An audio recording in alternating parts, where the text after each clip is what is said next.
I can't believe that this is actually happening right now. Marvel is doing something absolutely insane, and honestly, it's kind of sneaky, and the Spider-Man No Way Home trailer just proved it. We now have the potential for this, and all of this to start to become canon in the Marvel Cinematic Universe. Welcome to MythMachine, guys. Today, we're going to talk about the crazy implications of what this new Spider multiverse sets up for the future of the MCU, but also what it means for the future of superhero storytelling as a whole. Let's do it.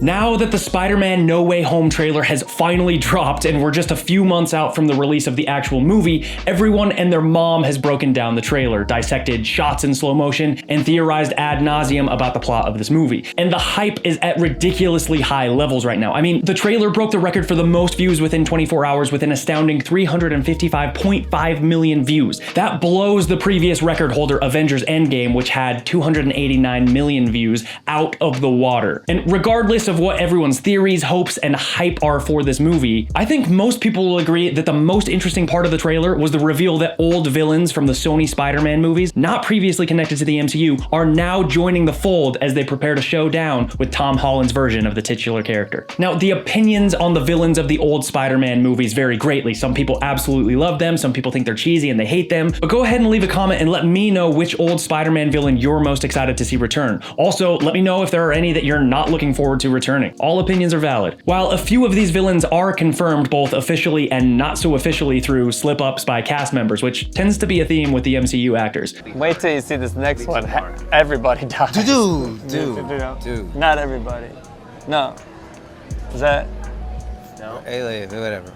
Can we rewind that part? Yeah, can we? You'll cut that. That's not. We can also assume that we'll see the return of Tobey Maguire and Andrew Garfield reprising their roles and individual takes on our friendly neighborhood Spider-Man. And although not officially confirmed that they'll be returning, there are many hints that lead us to believe that they actually will come back to the big screen. This slowed down shot from the trailer, for example, might even be further evidence, as it appears that we can see all three Spider-Men in one shot together, hidden in the Sandman sandstorm. Drop a like if you caught that the first time you watched the trailer. Now, I myself am incredibly hyped to see all three Spider-Men working together to take down a massive team of villains as they form the multiversal version of the Sinister Six. I mean, this could be an Avengers level threat, and it's a fresh way to do it and give us something that we haven't really seen before. And it really just seems like it's going to be a great time at the movies, and it begs to be seen on the biggest screen possible with a packed audience of fans. I really do think that we're gonna get moments like this.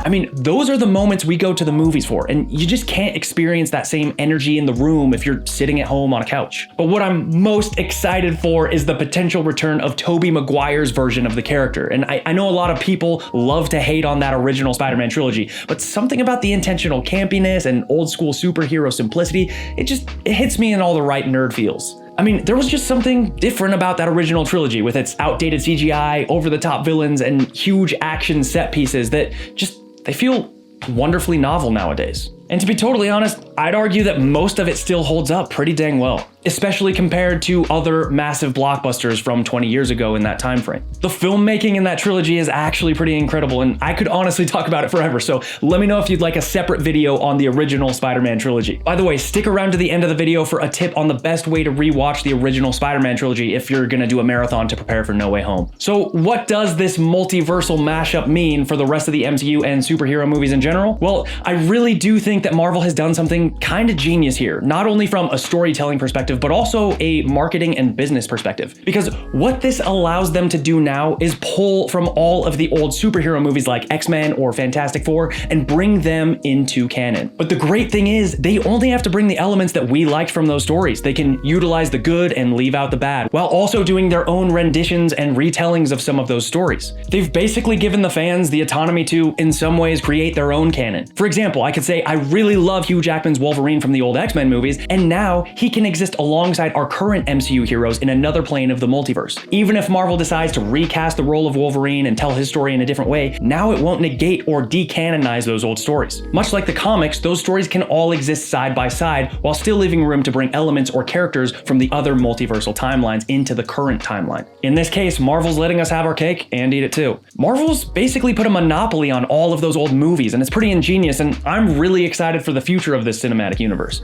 And other studios have started to catch on. Obviously, Sony kind of kicked this thing off a few years ago with Into the Spider-Verse, but it also appears that DC is following suit with their upcoming Flash movie, as they're using multiversal elements / time travel to bring in characters like Michael Keaton's Batman from the old Tim Burton movies. I mean, man, does it just feel to anyone else like DC just can't catch a break? Like, Marvel is just barely going to beat them to the punch with bringing in characters from other versions of the franchise, and a similar thing happened with Thanos in Infinity War. I mean, if WB had just released the Snyder Cut when it was originally supposed to come out, Darkseid would have been introduced before Thanos. Or now they hired James Gunn to do Suicide Squad, which, while great, I really did like that movie, it somewhat just felt like a rated R version of James Gunn's Guardians of the Galaxy movies. I don't know, maybe one day they'll figure it out, maybe one day they'll beat Marvel to the punch, but right now it just feels like they're always just trailing behind just a little bit. But this whole multiverse idea just opens up a lot of really fun and exciting opportunities for more freedom with storytelling, merchandising, and giant crossover events down the line. And I really do think that the term canon, at least within the MCU, is going to evolve to be a little more loose and flexible in the years to come, which honestly might create a bit more friendly dialogue and peace amongst diehard fans on both sides of the nerd war. I personally am all for it. But what about you guys? Are you as excited as I am for the potential that Spider-Man No Way Home is setting up? And if so, how are you prepping for the movie's release in a few months? If you're planning on rewatching all of the old Spider-Man movies, here's a tip for the best viewing experience of the original yet divisive Sam Raimi trilogy. First off, there are 4K versions of those films out now that are a much better viewing experience. The image is much sharper and the color correction is a lot more accurate. But there are also alternate cuts of Spider-Man 2 and 3. They're directors and editors cuts of the films that use alternate takes and scenes and deleted footage and extended scenes